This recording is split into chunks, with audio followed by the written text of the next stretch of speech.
Bonjour à tous. Donc, je suis Guillaume Chevalier de l'association Tactique, qui est un collectif d'entrepreneurs qui accompagne des dirigeants de TPE-PME dans leur stratégie. Et je suis avec Olivier Meril, qui est président fondateur de MV Group, et Camille François, qui est fondatrice et consultante RSE d'Osmia. Alors, on est là pour les 45 prochaines minutes pour parler du bien-être au travail par la confiance et l'autonomie.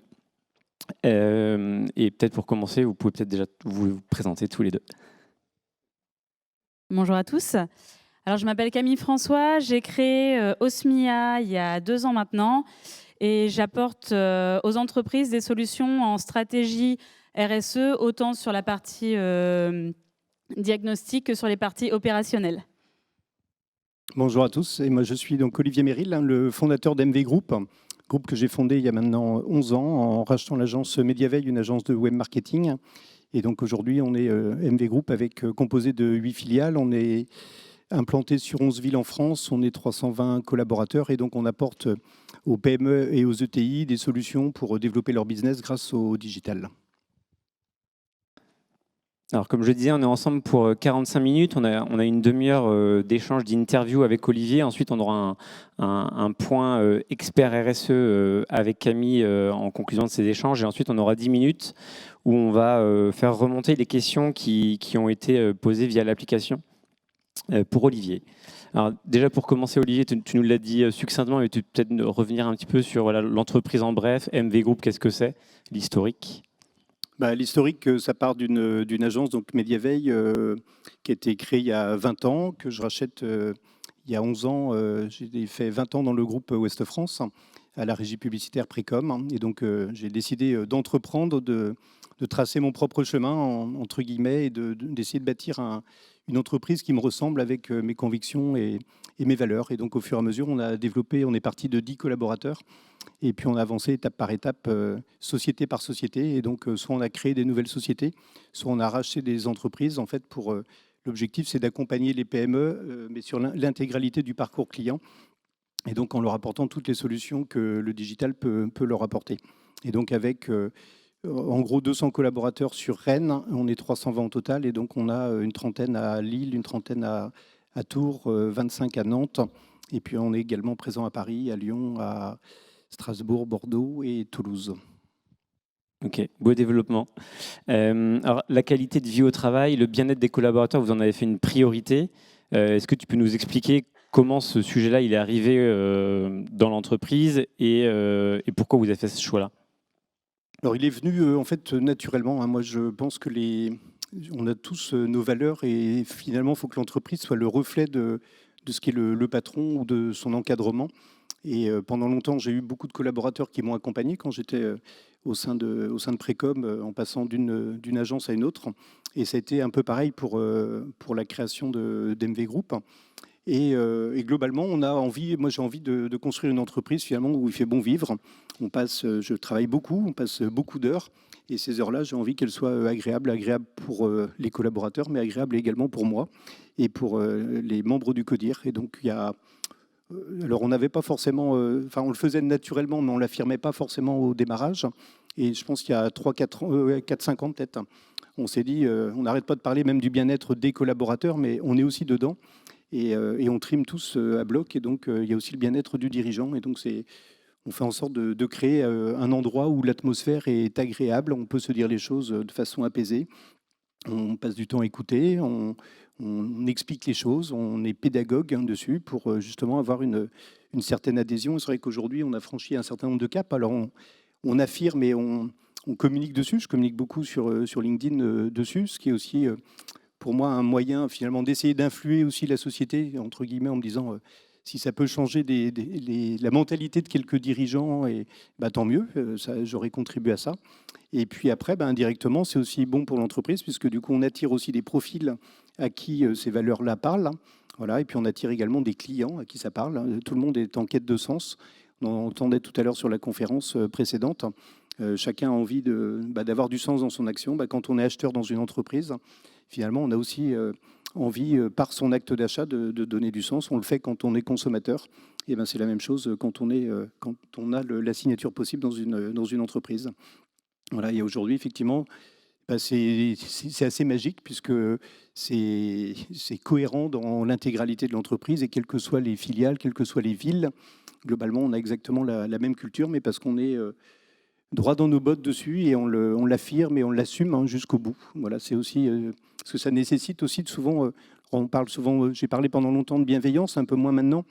C'était souvent mal interprété dans l'autre sens, en fait, et derrière la bienveillance, tout le monde mettait un peu le bouclier en disant ah, ça, c'est pas bienveillant. Bienveillant, c'est aussi se dire les choses, c'est aussi faire des choix forts, managériaux et de pouvoir trancher.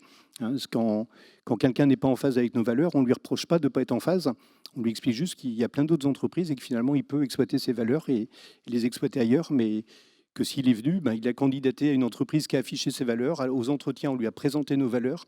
Voilà, à lui d'être aligné avec lui-même. Et donc, voilà, si on a des choix à faire, on sait aussi les faire. Ok. Et est-ce que tu pourrais nous donner un peu les étapes, justement, à partir de quand on a envie chez MV Group de mettre la qualité du travail, le bien-être des collaborateurs au centre, et puis après les différentes étapes dans les grandes lignes, comment ça prend forme progressivement? Ouais, alors je pense que ça a été vraiment. On a eu, nous, une année en 2015. Début mars, on était 35. On est passé à 50 en décembre. Et on était 110 le mois de décembre suivant. Et donc là, ça a été un élément un peu chaud. On n'avait pas trop le temps d'être. Alors, on était nous-mêmes, hein, mais on n'avait pas le temps de l'affirmer. On n'avait pas le temps de se poser dessus. Et dans les différentes étapes que je peux identifier, on a eu la création de l'école digitale de la Nouvelle Chance, que j'ai créée maintenant il y a 5 ans. On forme là le 100e élève. Ça a été un élément assez bouleversant dans l'équipe. D'abord, le recrutement d'une personne handicapée, en fait. Hein. J'ai raconté souvent l'histoire et elle est sur ma vidéo TEDx. Je ne vais pas rentrer dans le détail, mais ça a été le premier déclic, en fait. Les collaborateurs m'ont dit, tiens, tu parles souvent des valeurs, mais finalement, là, c'est concret, tu recrutes une personne handicapée. On l'a formée pendant 1 an et finalement, on en a fait une école derrière en se disant qu'il y avait pas mal de monde à pouvoir rencontrer les mêmes difficultés. Voilà, et du coup, ça a été un projet d'entreprise. Le programme a été fait par les collaborateurs. Les formateurs sont des collaborateurs et on a embarqué 50 collaborateurs qui sont devenus formateurs, donc sur 110 collaborateurs. Et on avait la moitié à être formateurs. Et c'est aussi pour eux un élément de sens de partager et de transmettre. L'autre étape qui me vient spontanément, c'est la création du poste d'happiness manager. Donc, je sais qu'il peut y avoir des interprétations un peu bullshit. Nous, on n'est pas du tout dans du marketing, on est dans la vraie vie, en tout cas, du poste. Et moi, j'avais beaucoup d'intentions, il y a beaucoup de choses que je voulais faire, mais finalement, par le développement de l'entreprise, je suis quand même occupé sur beaucoup d'actions et j'avais plus le temps de le faire. Voilà, et tout simplement, et je voulais le dissocier de la partie capital humain. Donc, chez nous, la partie ressources humaines n'existe pas, c'est capital humain. Et je pense que ça résume globalement aussi les choses. On veut, en fait, la ressource, pour nous, la ressource épuise, le capital se développe. Et le rôle de l'équipe capital humain est justement de faire grandir chacun des collaborateurs. Mais je voulais aussi dissocier le côté un peu qualité de vie au travail, petit événement un peu festif de la partie capital humain, puisque pour moi, c'est 2 sujets qui peuvent être, alors qui se rejoignent à un moment donné, mais qui ne sont pas forcément les mêmes. Et c'est compliqué pour la directrice du capital humain, des fois, de faire un entretien de recadrage et parallèlement, après, d'organiser un truc un peu plus cool. Et donc, on a dissocié avec une personne spécifiquement branchée dessus. Et puis après, l'autre étape, alors moi, c'est des sujets qui m'ont passionné, je ne sais pas d'où ça vient depuis tout le temps, tout ce qui est finalement méthodologie, organisation, et du coup, et indirectement bien-être, et vous verrez tout à l'heure que les 2 sont liés. Et du coup, j'ai lu pas mal de bouquins sur les entreprises libérées, sur les méthodes de management. Et j'ai décidé d'embarquer il y a 3 ans maintenant, ou 4 ans, tout le CODIR, en fait, dans une learning expedition au Danemark. On avait 2 objectifs. En fait, on crée notre... Je vais peut-être trop vite, non ? C'est parfait. On crée notre nouveau siège social, le Digital Park, hein, donc, qui était lancé sur les plans. Et donc, je voulais qu'on passe un moment tous ensemble pour à la fois visiter des entreprises sur le bien-être et à la fois visiter des entreprises pour l'immobilier. Et notre projet immobilier, il est également lié au bien-être. En fait, on ne dissocie pas les choses. Toutes nos actions, elles sont orientées sur sur le cap qu'on s'est fixé et finalement tout ce qu'on fait doit correspondre globalement à ça. Et donc on a été pendant une semaine et on a visité à peu près une quinzaine d'entreprises, toutes complètement différentes, un CAT libéré avec des entreprises web marketing ultra modernes, voilà, pour s'inspirer et finalement ça nous a permis de tous nous aligner. Moi je ne vais pas dire que j'ai appris grand-chose, ça m'a conforté dans des choix, par contre ça a fait monter tous les membres de mon CODIR au même niveau et on a passé une semaine finalement en dehors des locaux à travailler ensemble sur ce projet-là et avec la ferme intention de passer à l'action ensuite. Ok. Si on revient justement sur ce voyage, est-ce qu'il y a eu des déclics? Est-ce qu'il y a des choses en particulier que tu as vues là-bas? Et peut-être même avant, pourquoi le Danemark? Et en quoi ça a pu être un déclic justement pour tous les gens qui étaient avec toi? Le Danemark, j'avais vu un reportage sur en fait des entreprises au Danemark justement qui étaient nettement plus en avance que ce qu'on peut avoir. Il y a une approche globalement dans tous les pays scandinaves. Et on a démarré, nous, par l'institution du bien-être. Il y a une institution là-bas. Et ça a été super intéressant. Et globalement, quand on parle du bien-être au travail, on est souvent en train de se dire, tiens, il faut un baby-foot, il faut une corbeille de fruits, il faut ce genre de gadgets. Or, ils nous ont juste rappelé que pour que les gens soient bien au travail, en fait, il y a d'abord 2 éléments qui couvrent à peu près 80% du bien-être. Être bon dans son métier, donc être compétent, et après être bien organisé. Voilà. Et c'est des éléments sur lesquels on travaillait déjà, mais qui nous ont confortés dans la façon de travailler, de se dire, finalement, la corbeille de fruits, le baby-foot, c'est des éléments, si on n'est pas bien organisé et pas performant et qu'on va jouer au baby, on va revenir, on ne va pas être bien avec son manager, on ne va pas être bien avec ses collègues ou avec son client. Et c'est là où souvent les gens se trompent, globalement. Et donc, il y a d'abord tous les fondamentaux à travailler pour pouvoir développer cette partie-là. Donc ça, c'était le premier élément. On nous a expliqué aussi beaucoup sur la rémunération, en fait. On est très attaché en France, en fait. Alors, eux, ils expliquent que ça vient de notre système éducatif, où finalement, quand on est à l'école, on est comparé avec les notes. Et donc, quand on a 14 sur 20, ben, on est gamin, on est content. Et finalement, quand on revient à la maison et que les parents demandent quelle note on a eu, donc on explique qu'on a eu 14, et que les parents demandent la moyenne de la classe, elle était à 16, tu vois, finalement, tu aurais pu faire mieux. Et donc, ça veut juste dire qu'on va se comparer systématiquement en fait, à son voisin. Et ça se traduit comment, finalement, en entreprise, quand on parle de rémunération? Si on voit un collaborateur, il n'a rien demandé, on le convoque pour lui annoncer une augmentation, ce qui est le schéma chez nous. On n'attend pas que le collaborateur demande, on anticipe. On va lui annoncer une augmentation de 1 000 euros, par exemple. Il va être content. Et puis, il y a le collègue, 1 000 euros à l'année. Et je vois, et donc il s'installe à son bureau, il est content. Son collègue lui dit alors, ça s'est bien passé, toi? Oh, ouais, super, j'ai eu 1 000 euros d'augmentation. Et puis, il y a son voisin qui lui dit pas de bol, moi j'ai eu 1 500. Et finalement, à 1 000 euros, il était content, et d'un coup, en 2 secondes, il est plus content. Voilà. Et en fait, on est juste tout le temps en train de se comparer aux autres, alors que si on a accordé 1 500 à quelqu'un, c'est qu'on a estimé qu'il créait plus de valeur que celui qui était à 1 000. Voilà. Et ça, c'est des éléments que j'explique à tous les collaborateurs qui rentrent. Dans le groupe, on a un module maintenant qui dure 2 heures pour expliquer la politique de rémunération de l'entreprise, pour que chacun puisse avoir les clés et éviter de se faire des nœuds au cerveau sur des sujets sur lesquels il va se torturer. L'autre élément, on a également, enfin l'un des éléments clés et qu'on partageait, mais ça nous a conforté, ça a été vraiment la confiance. Pour eux, c'est la confiance réciproque. C'est-à-dire que quand on est en France, le patron va se donner du temps pour faire confiance aux gens et le collaborateur va se donner du temps pour faire confiance également. Voilà, eux, c'est naturel, c'est dès le départ. Ils arrivent, le patron fait confiance immédiatement et le collaborateur fait confiance immédiatement. Il n'y a pas cette période d'observation qu'on peut avoir en France et ce qui fait que la relation va être tout de suite ultra intéressante. Et voilà. Et donc c'est ce que j'explique aussi aux collaborateurs. Quand vous avez franchi toutes les étapes chez nous, on s'est affranchi de toutes ces étapes-là, donc on vous fait confiance. Moi, je ne suis pas en train de vous expliquer qu'il y a 10 ans, je me suis fait avoir par un collaborateur. Voilà. Et je leur explique également que j'ai envie d'être jugé sur les actes que je fais, pas sur ce qu'ils ont vécu précédemment dans une autre entreprise. Ok, parfaite transition. On parle des actes justement, de retour de cette aventure au Danemark. Comment ça s'est traduit ensuite? J'essaye désespérément de passer l'étape d'après. Comment ça s'est mis en œuvre? Ça a été quoi le timing? Comment ça s'est mis dans le temps? Et comment vous y êtes pris finalement pour... Alors, ça s'est fait déjà le soir, le soir du voyage. Où, alors moi, je suis un peu speed et un peu rapide. Et donc, j'ai dit à mes membres du CODIR, bon, concrètement, maintenant qu'on a vu ça, concrètement, qu'est-ce qu'on met en œuvre? Voilà. Et puis, du coup, on est passé à l'action. Donc, à peu près un mois et demi après, on a formalisé un plan qu'on a présenté aux collaborateurs. Alors, c'était en octobre 2019, la présentation, pour un lancement officiel le 1er avril 2020. Alors, c'était pas une blague. Très bon timing. Voilà, ouais, je sais pas. Et si, finalement, c'était pas mal que ça puisse être reporté. Donc, entre-temps, on l'a reporté avec le Covid. Et donc, un projet qu'on a appelé Dream Danemark.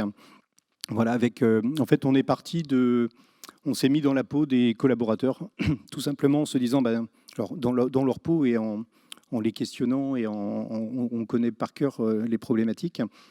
Et en se disant, concrètement, si on analyse, le droit du travail, il est basé, globalement, il a été créé plutôt après la guerre. Et c'est à peu près la même chose pour tout le monde. Et quelle que soit son évolution de vie, c'est quand on a des RTT, nous, il y a 21 RTT, tout le monde a les 21 RTT, qu'on soit un junior, qu'on soit un senior, on a nos 21 RTT parce que c'est commun à tout le monde. Sauf que ça ne correspond pas forcément aux besoins de chacun. Moi, quand j'ai démarré commercial, j'avais plus envie de travailler, finalement de crapahuter pour faire monter mon salaire. Et à l'inverse, quand on est papa, on a envie d'avoir un peu plus de temps pour profiter de ses enfants. Et puis quand on est senior, comme je suis maintenant à 50 ans, on n'a plus les enfants à la maison. Et donc on a aussi envie de retour. Enfin, on peut se réinvestir aussi dans le projet de l'entreprise. Et donc on a fait en sorte d'essayer de cocher un peu tout ça. Donc en calant sur différents éléments, d'abord apporter de la flexibilité sur les RTT. Donc, possibilité de choisir son nombre de RTT. Donc, si j'en ai 21, je peux redescendre éventuellement à moitié moins, voilà, voire plus du tout. Et donc, on va passer là, à partir du 1er janvier, à la semaine des 4 jours, pour les collaborateurs qui le veulent. On offre la possibilité à des gens plus juniors de leur acheter la moitié de leur RTT. Voilà, s'ils ont envie d'avoir plus d'argent, finalement, ils vont venir travailler 10 jours de plus et on va les payer sur l'équivalent de ces 10 journées-là. Après, on a travaillé également sur les horaires. Alors, comme Sébastien Séméril le disait tout à l'heure, pourquoi tout le monde arrive à la même heure? Et finalement, on a aussi tous des envies. Moi, j'ai tout le temps emmené mes enfants à l'école. Alors, même si j'arrivais à 8h30 le matin au travail, pour autant, pour d'autres parents qui peuvent être isolés, ça peut être un peu plus compliqué. Et donc, de mettre des tranches horaires sur lesquelles les gens s'engagent. Alors, c'est pas, moi, je veux pas être dans un schéma où finalement chacun fait ce qu'il veut, parce que finalement, on part dans un mode de contrôle et j'ai pas envie d'être dans le contrôle. Donc, on fait un contrat avec les collaborateurs pour l'année, qu'on peut changer éventuellement, où ils viennent soit entre 8h30, voire jusqu'à 10h, pour choisir leur heure de démarrage et finir éventuellement plus tard, ou à l'inverse, finir plus tôt. Et donc, ils démarrent plus tôt et ils finissent plus tôt, en gros, à 17h. Voilà, ce qui est un élément.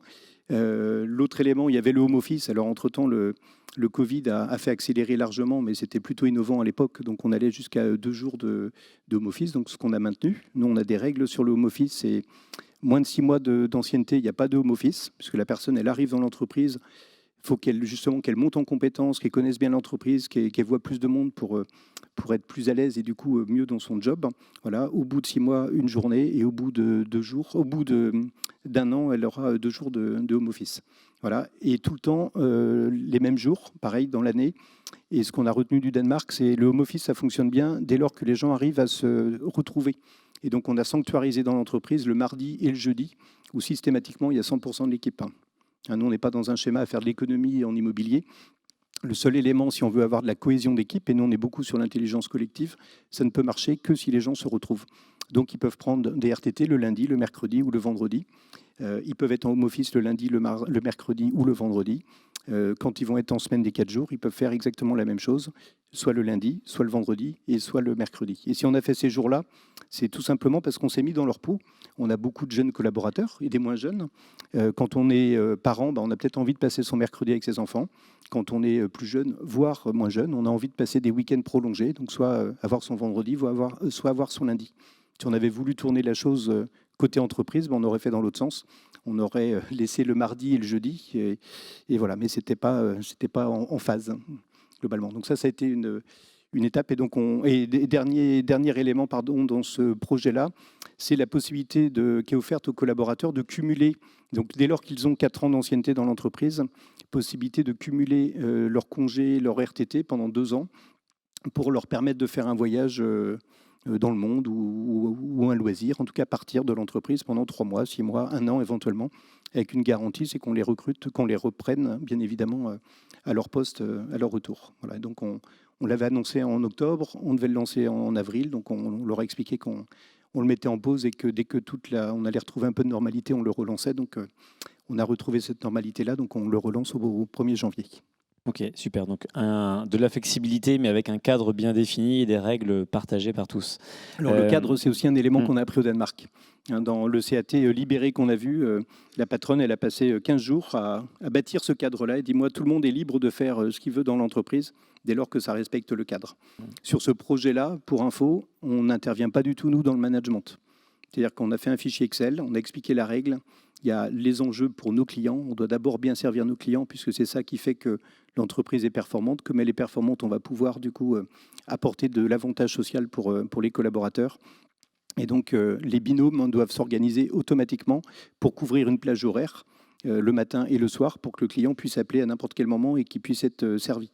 Voilà. Et donc, on ne discute pas des règles. On a ces binômes-là, il y a un fichier Excel, chacun s'inscrit. Dès lors qu'il met ses souhaits et que c'est en phase avec son binôme et que tout est vert, c'est validé, il n'y a même pas à débattre. Si c'est rouge, on n'a pas à débattre non plus, on ne fera rien du tout et on ne changera rien. Voilà, c'est à eux de se trouver la solution entre eux. C'est entre deux personnes qui doivent pouvoir cohabiter. Donc s'il y en a un qui prend le vendredi, l'autre prend le lundi. Voilà. Mais on ne veut pas rentrer dans ce débat-là. Et encore une fois, on ne veut pas être arbitre et on veut pas. On passe beaucoup de temps à définir la règle et après, on fait en sorte qu'elle soit respectée. Ok, le contrat de confiance. Exactement, Darty. Ok. Parmi les autres sujets qui ont abouti suite au Danemark, il y a aussi les locaux que vous avez tout récemment inaugurés. Est-ce que tu peux aussi nous en dire deux mots sur comment les locaux ont été pensés, en quoi ça contribue justement aussi à tout ça, au bien-être des collaborateurs? Oui, alors nous on a eu une forte croissance et sur Rennes en l'espace de 10 ans, on a déménagé 3 fois, on a agrandi 3 fois, donc tous les 18 mois, on était en travaux. Et c'était un des éléments que je voulais plus. Donc un jour, je me suis posé en me disant, il faut qu'on monte un projet beaucoup plus grand et plus dimensionné pour éviter d'avoir ce problème-là. Et je voulais faire, jusqu'à présent, on avait tout le temps, quand on est dans l'immobilier de bureau, à un moment donné, on doit quitter. Et on a 6 mois pour trouver 2000 mètres carrés. Donc on ne fait pas ce qu'on veut. Et finalement, le bâtiment, il est déjà dessiné. Donc là, ça nous semblait assez naturel de construire le bâtiment. Et je voulais faire un bâtiment qui soit, pareil, focus collaborateur, en se disant, qu'est-ce qui sera bien pour les collaborateurs. Donc, on avait déjà tous les capteurs, toutes les informations de la part des salariés. J'ai interviewé ma femme et ma fille en leur disant, tiens, globalement, qu'est-ce que vous aimeriez bien avoir dans l'entreprise ? Voilà, et c'est comme ça qu'on a dans les locaux des espaces bien-être avec des coiffeurs, des ostéos, des kinés qui viennent. On a une conciergerie d'entreprise, on a le courrier qui est possibilité aux salariés de poster son courrier personnel qu'il paye, bien évidemment, mais d'éviter d'aller courir dans une boîte. Et puis on a travaillé également toute la partie green, et donc avec des engagements, on a planté 1 hectare d'arbres dans le Morbihan sur le premier bâtiment. On a 2 autres bâtiments qu'on va faire et on va planter justement sur un parc à Cesson. On veut se rapprocher à côté. Et on a fait également dans tout, quand vous aurez l'occasion de découvrir, dans tous les étages, on a des espaces de recyclage sur lesquels on peut à peu près tout recycler, ce qui est un peu embêtant à la maison, de se dire, tiens, j'ai 3 piles, 4 ampoules. Et bien globalement, on a juste à les emmener, on les amène au bureau.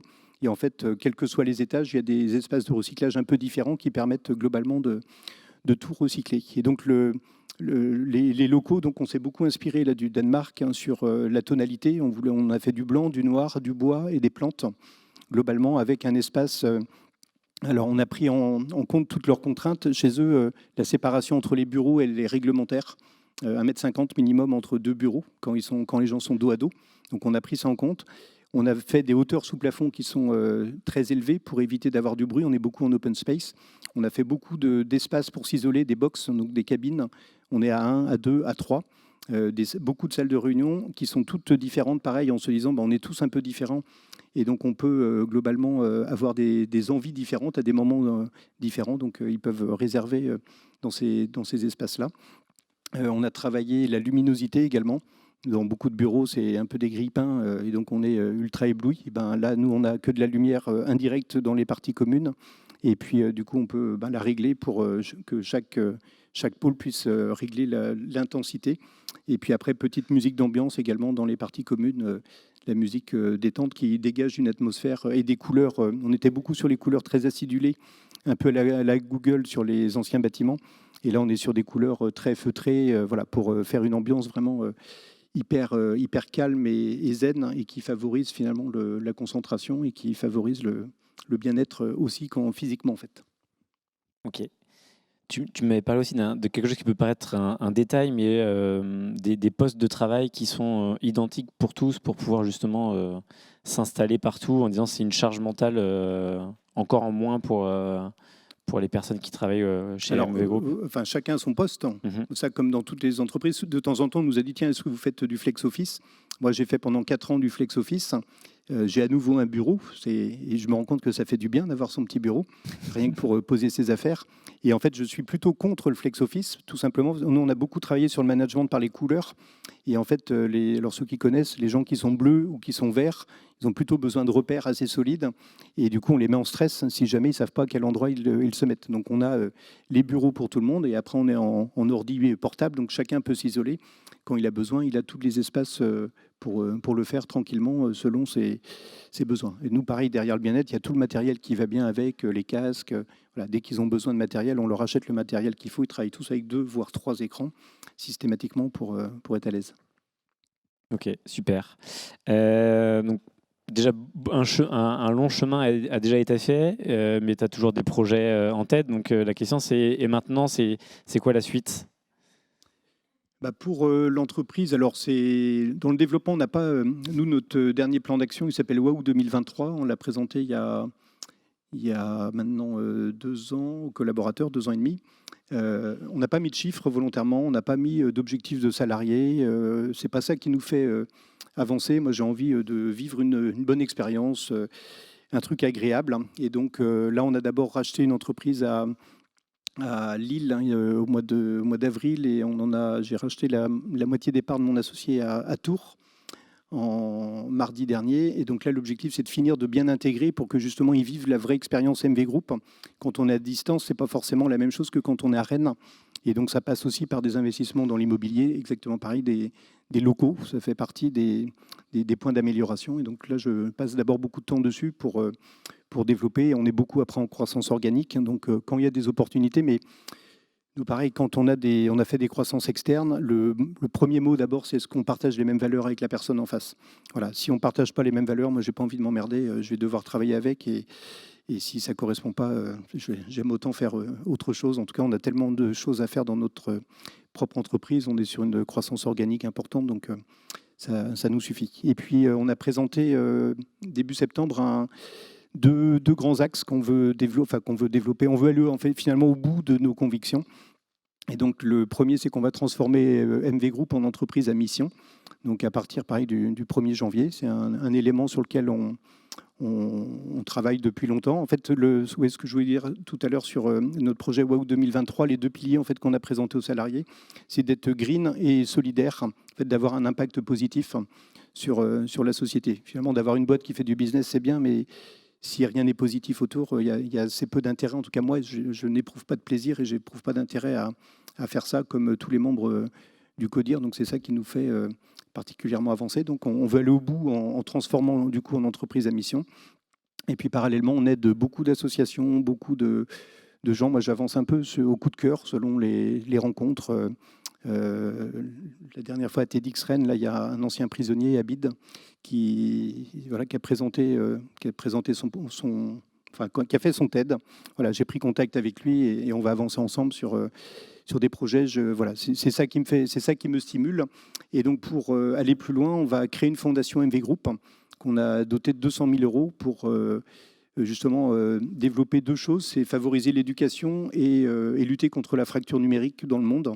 Donc on veut à la fois aider des gens à côté de chez nous et puis à la fois à l'autre bout du monde, ou notamment en Afrique, sur lequel on est convaincu que voilà, en contribuant à aider, finalement, ça peut améliorer un peu le monde, au moins de quelques personnes, à défaut de tout changer. Ok, super. Merci Olivier. Dernière question, dernier sujet, c'est comment les gens qui sont dans la salle, je pense que c'est un peu l'objectif aussi de Social Change, d'inspirer et puis de donner des clés pour ceux qui ont envie de s'inspirer de ceux qui ont déjà bien avancé. C'est quoi pour toi les points clés qui ont fait que vous avez pu mettre tout ça en place? À l'inverse, peut-être les erreurs, parce que j'imagine qu'il y en a forcément eu sur une démarche comme ça. Et puis, moi, il y a quelque chose qui m'étonne, c'est que plus vous grandissez, plus vous affirmez vos valeurs et plus il y a des actes derrière, alors que c'est souvent la trajectoire inverse, et plus on grossit, plus on met les valeurs sous la table et on oublie un petit peu tout ça. Donc comment on fait? C'est quoi les clés? Alors, sur ta dernière partie, Guillaume, moi, c'est un peu une promesse déjà. Enfin, c'est déjà, moi, j'ai envie d'être aligné avec ce que je pense, ce que je dis, ce que je fais. Et au moins, je dors bien la nuit, je suis à l'aise dans mes chaussettes. Et finalement, ce pas-là, on était 35 quand j'ai annoncé, quand j'ai présenté notre plan d'action qui s'appelait Ambition 2020, où j'avais dit aux collaborateurs, en 2020, on sera 100 collaborateurs, on fera 20 millions d'euros.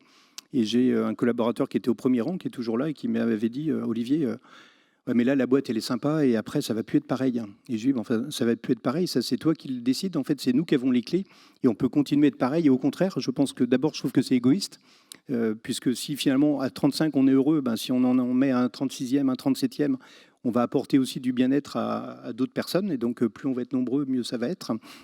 Et puis, finalement, nos éléments, ben, c'est à nous de continuer. Donc, il me disait, ben, par exemple, on faisait un séminaire. J'ai dit, ben, moi, je mets tout le temps le même budget par personne. Donc, si on est 300, ben, on fera un plus beau séminaire dans des lieux différents. Donc, là, on privatise des campings, on privatise des hôtels, mais on continue à faire nos séminaires. Et puis, l'élément symbolique, qui peut sembler anecdotique, mais il organisait tous les ans une raclette. Et à l'époque, on a démarré, on était 6 à la première raclette, donc le dernier vendredi avant Noël. Et puis, il me dit, bah, tu vois, la raclette. Je dis, ben, la raclette, on fera des plus grandes raclettes, il n'y a pas de problème. Voilà. Et puis, ben, du coup, tous les ans, alors sauf l'année Covid, mais tous les ans, on fait la plus grande raclette de Bretagne. Donc, la dernière, on était 187. Voilà. Et puis, multidiffusée à Nantes, à Lyon. Alors, à Lyon, ils étaient aussi, chacun était sur sa machine à raclette. Et donc, on prend l'équipement qu'il faut, on prend les groupes électrogènes, on branche dans plein d'étages. Voilà, c'est du boulot, on loue des tables. Mais voilà, c'est un moment de convivialité. Et moi, c'est un élément auquel je suis cher, enfin, je suis attaché, puisque du coup, c'est le symbole aussi que ben, on garde nos bases et nos racines. Voilà, ça fait partie des éléments forts. Ok, super.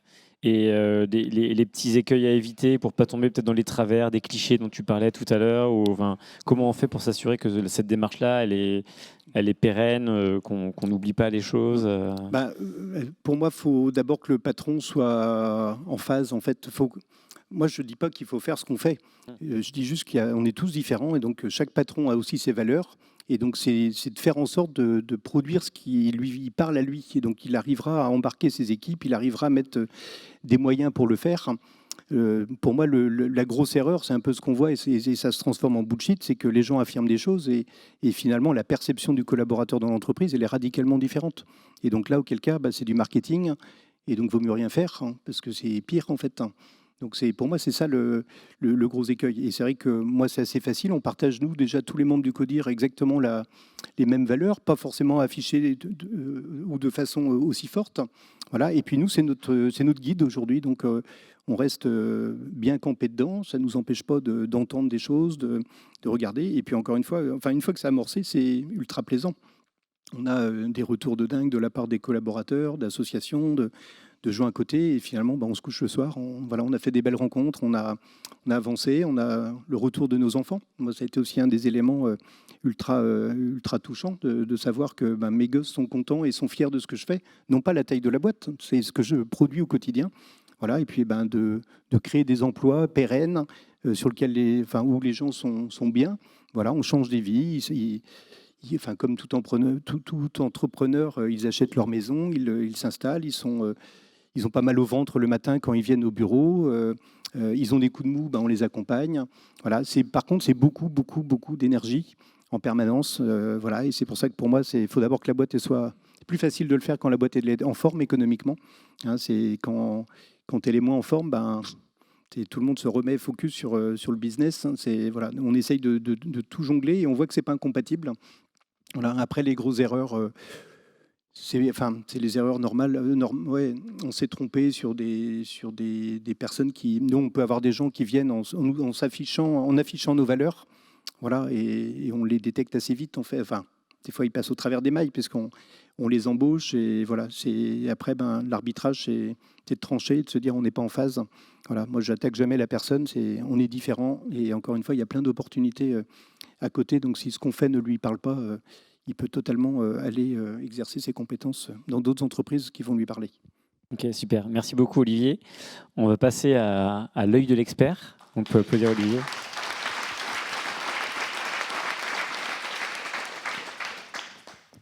Une belle démarche en fait à l'échelle globale. C'est intéressant de voir comment une entreprise, en plus, vous êtes quand même une entreprise qui va parler influence, qui va parler médias. On va forcément vous attendre sur la sincérité. Et c'est beau d'entendre un témoignage, on sent qu'il y en a dedans aussi, donc c'est très bien. On parle de qualité de vie au travail. C'est un sujet qui est assez profond en fait, contrairement à ce qu'on pourrait croire. C'est vrai que c'est pas une solution doudou où on va aller cajoler, on va aller amuser nos collaborateurs pour les garder. Et là, on a bien entendu, c'est vraiment un changement managérial, c'est de l'innovation managériale au quotidien, j'imagine, en continu. Et c'est vrai que souvent, quand on est sur ces étapes de changement, on peut faire face à 2 écueils. Le premier, c'est comment j'embarque, comment j'arrive à garder de manière continue en fait cette dynamique, ces valeurs. On peut bosser en fait comme ça de 1000 manières et on bosse pas de la même manière quand on est sur une start-up avec 5 collaborateurs où on va pouvoir accorder les violons un à un, et quand on est avec 300, c'est plus un philharmonique, je pense. Donc chacun doit avoir sa partition, comment on va transposer ça et surtout comment on va être à l'écoute de toutes les dissonances pour continuer à aller ensemble. Olivier parlait tout à l'heure d'être à l'écoute et de connaître ses collaborateurs. Je pense que c'est vraiment une réelle clé. Et c'est là aussi où justement l'opérationnel vient en place. C'est juste, on ne va pas poser un baby-foot, c'est super. On parle de QVT, on a un baby-foot, on va prendre une nounou, autrement appelée chef happiness officer, et ça va le faire. Là, on voit bien qu'il y a derrière une stratégie, une structure, et qui évolue, puisque vous l'avez dit, il y a des choses qu'on a fait bien, d'autres pas, et on revient dessus et on avance avec. L'autre écueil auquel il faut faire bien attention, c'est comment je pérennise. Puisque l'entreprise, c'est quelque chose d'organique, que ce soit l'équipe managériale qui va changer, évoluer, potentiellement aussi les financiers, les investisseurs. Donc comment, sur le long terme, on va garder cette image ? Là, c'est encore intéressant de se tourner vers nos voisins les Danois, puisque eux, ça fait longtemps qu'ils profitent de ça par leur système de fondation actionnaire. Globalement, une fondation qui a des parts dans une entreprise et qui va utiliser cet actionnariat pour avoir une position politique en faveur de la raison d'être de l'entreprise sur le long terme. En France, ça a donné une loi dont vous avez déjà entendu parler si vous étiez à la plénière de 9h, c'est la loi Pacte du 22 mai 2019 qui va instaurer le statut d'entreprise à mission, qui est une de vos prochaines étapes, où là, on va graver un peu dans le marbre les statuts, les valeurs de l'entreprise sur une raison d'être. Donc pour faire un petit peu résumé, habituellement, je ne suis pas quelqu'un qui suis fan des démarches QVT pour lancer une démarche RSE globale, parce qu'il y a souvent ce risque justement de superficiel. Là, on voit bien qu'on est sur une démarche en fait, qui va directement dans le système racinaire de l'entreprise. Et Olivier parle beaucoup de QVT, mais en fait, on est même sur la RSE globale parce qu'on parle de gouvernance. Vous parliez tout à l'heure d'enjeux environnementaux. Donc vraiment, on est sur une démarche globale. Maintenant, le défi à tenir, c'est de se demander en fait quels sont les échos des parties prenantes internes ou externes pour continuer cette belle histoire d'entreprise humaniste.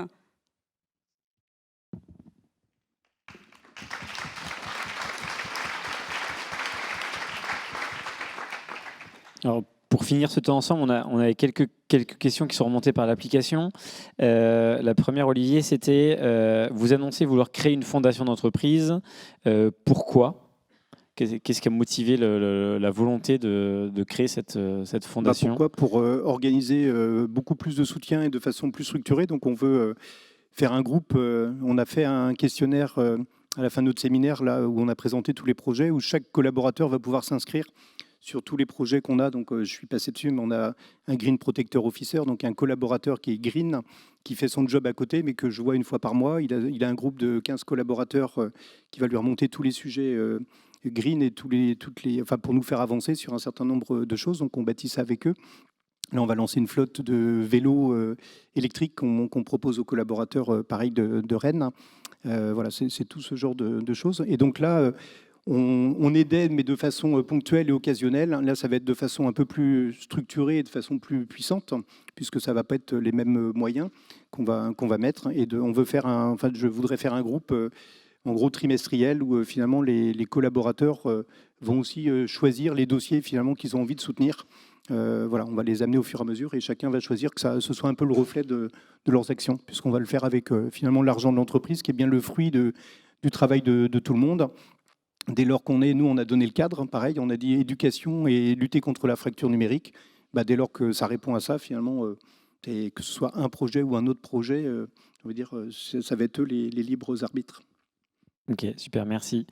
Deuxième question, vous insistez sur l'autonomie des collaborateurs, mais c'est une autonomie très encadrée, n'est-ce pas contradictoire ? Non, justement, je pense que plus le cadre est défini, ça permet d'avoir beaucoup plus de liberté. Et il y a juste à lire les bouquins sur les entreprises libérées. Sur beaucoup d'entreprises, en fait, les entreprises libérées expliquent, ou les spécialistes expliquent que globalement, il y a entre 5 et 6% de population tricheurs chez les patrons, chez les collaborateurs. Et finalement, tout va être mis en œuvre pour lutter contre ces 5 ou 6%. Et donc, on va pourrir la vie des 94 autres qui sont nickel. Moi, je veux faire l'inverse. Et je le dis et je l'assume très, très facilement. Je ne veux pas fliquer. Voilà. Et par contre, si je tombe, j'explique la règle. Et si je tombe sur des gens qui ne respectent pas la règle, là, il n'y a pas de cadeau et il n'y a aucune intransigeance. Et on a eu l'occasion de licencier 2 personnes sur le champ qui étaient complètement hors cadre. Voilà. Et quand on a fait le tour des collaborateurs pour expliquer ce qui avait été fait, ce qui était assez grave, on a eu les remerciements et les félicitations de tous les collaborateurs. Et je trouve que justement, dans beaucoup d'entreprises, il y a de la faiblesse managériale. Pour moi, si on explique la règle, c'est comme un enfant, on lui a expliqué les choses, on peut sanctionner.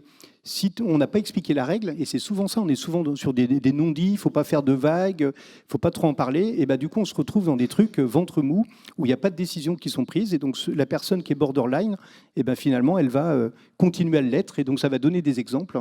Voilà. Et moi j'ai pas envie de ça, d'abord perso. Et au global, on n'a pas envie de ça. Et nous, en 11 ans, on a eu cette histoire-là et on a eu une autre personne qui n'arrivait pas à communiquer de façon apaisée avec son collègue. Voilà, elle venait d'arriver, la collègue était très bien et elle n'arrivait plus à bosser. Ça faisait 3 ans qu'elle était là et délivrait à bloc. Et là, du jour au lendemain, elle n'arrivait plus à délivrer. Donc j'ai juste vu la nouvelle personne qu'on avait recrutée.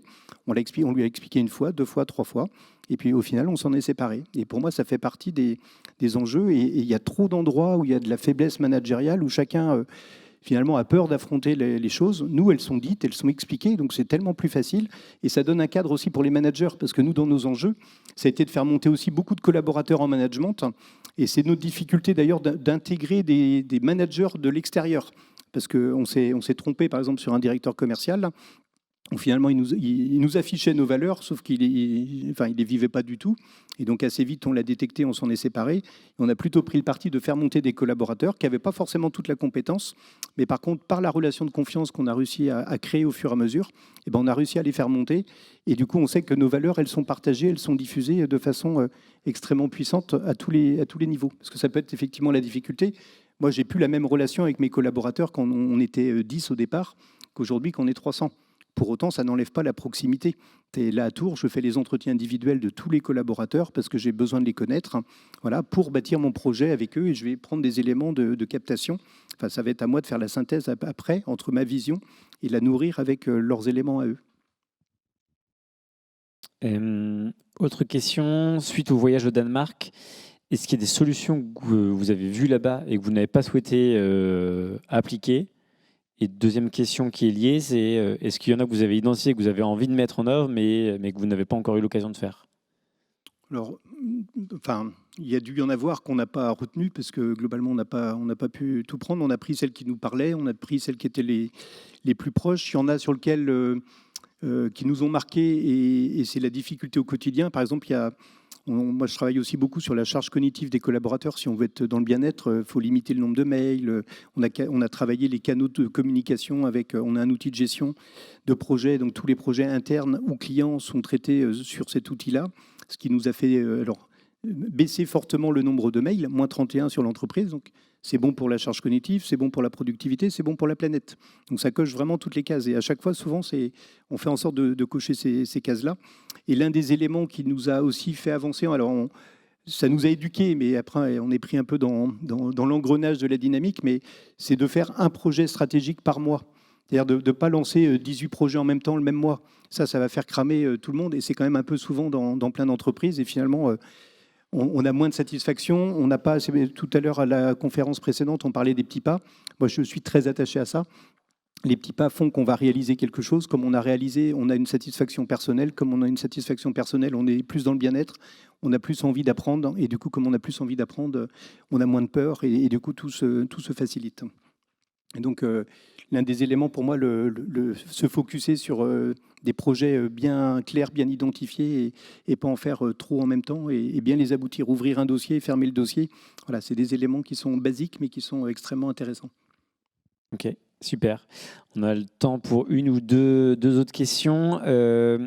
Vous proposez des services de massage et de bien-être dans votre nouveau siège. Alors, il n'y a peut-être pas assez de recul, mais la question c'était est-ce qu'ils sont vraiment sollicités et quel est le modèle de financement de ce système-là? Ouais. Alors oui, ils sont sollicités. Après, comme il y en a, il doit y en avoir 7 ou 8, il y a l'onglerie, je sais qu'ils cartonnent à bloc, le coiffeur un peu moins, mais on est en train de changer le bac à eau pour que justement ce soit plus facile.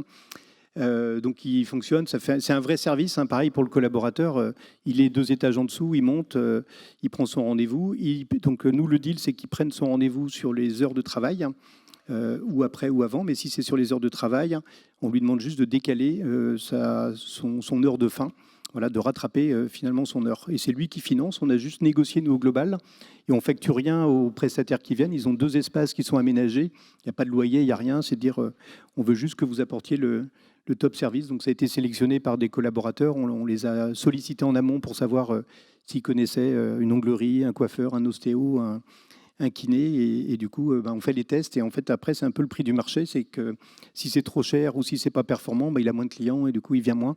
Et celui qui a plus de clients, on occupe un peu plus l'espace. On a le temps d'une dernière question. Donc vous avez mis en place l'opération l'addition, c'est pour le boss, où vous invitez vos collaborateurs à déjeuner pour leur parler. Si l'un d'eux refuse le principe parce qu'il n'est pas à l'aise, qu'est-ce qui se passe? Alors, ça n'arrive pas globalement, mais donc l'addition, c'est pour le boss. En fait, c'est un déjeuner tous les trimestres qui est organisé, et un collaborateur de chaque pôle et chaque filiale de Rennes, je les invite à déjeuner. On est 12-13. Voilà, j'ai pas d'ordre du jour, je réponds à toutes leurs questions sans aucun filtre. Donc ça peut être des questions sur le modèle financier de l'entreprise, comme ça peut être sur le déménagement, les locaux. Voilà, c'est un moyen pour moi de capter aussi les choses sans filtre. Il n'y a pas de manager, j'ai les informations en direct, hein, et on est plutôt dans une relation où les gens sont à l'aise. En tout cas, si quelqu'un ne se sent pas à l'aise, il ne faut pas qu'il vienne, on n'a pas de problème. À l'inverse, s'il n'est pas à l'aise dans l'entreprise à échanger comme ça va me poser un souci à un moment donné, puisque si chez nous, il n'est pas à l'aise pour communiquer, on sait qu'il y a un problème de confiance en soi en France, globalement, qui est criant. Pour moi, c'est juste un truc incroyable. On va l'accompagner dessus parce qu'il faut vraiment que ça change. Il va être dans des relations clients, il doit communiquer avec les autres. Voilà, on est tous en train de... Enfin, nous, c'est pas hiérarchique. Hein, on se croise dans les bureaux, c'est très cool. Ça n'empêche pas d'avoir des règles fermes. Mais en tout cas, voilà. Donc, il n'a pas d'obligation. Il y a un message qui est envoyé par Paul, qui a envie d'y aller. Il doit être le porte-parole après pour le reste de son équipe. Voilà. Donc, j'ai pas connaissance, moi, des gens qui ont refusé, puisque j'ai plutôt les gens qui viennent. Voilà. Mais encore une fois, c'est assez, enfin, ça me semble être très rare, hein, puisque en plus on veut souvent le faire avec des nouveaux pour justement capter. Voilà, tous les nouveaux collaborateurs font des notes d'étonnement. Je lis toutes les notes d'étonnement de tout le groupe, hein, systématiquement. C'est aussi un moyen. On leur dit pas la peine de nous faire des carrés sur la tête. On veut avoir aussi les éléments, alors à la fois qui sont bien, parce que des fois il y en a qu'on oublie. On a le café à volonté. Ça fait du bien de se le rappeler que le café est à volonté, que ça coûte un peu de sous quand même, mais que finalement les gens l'apprécient. Et à l'inverse, il y a aussi des éléments d'amélioration, et l'entreprise, elle a beaucoup progressé justement par tous ces feedbacks-là, d'amélioration continue, de notes d'étonnement, où on nous dit, tiens, moi j'étais dans une autre boîte, il y a ça qui était pas mal, et finalement, ils ne le voient pas forcément. On se renvoie les mails entre membres du CODIR en disant, tiens, à la directrice du capital humain, ça peut être pas mal, c'est une bonne idée, on pourrait mettre ça en place. Voilà, et ce qui va faire qu'on va s'améliorer, on va être un peu tout le temps dans l'air du temps, en fait. Ok, super. Merci beaucoup, Olivier. Merci, Camille. Merci à tous d'avoir participé à ce temps, et puis bon appétit à tous.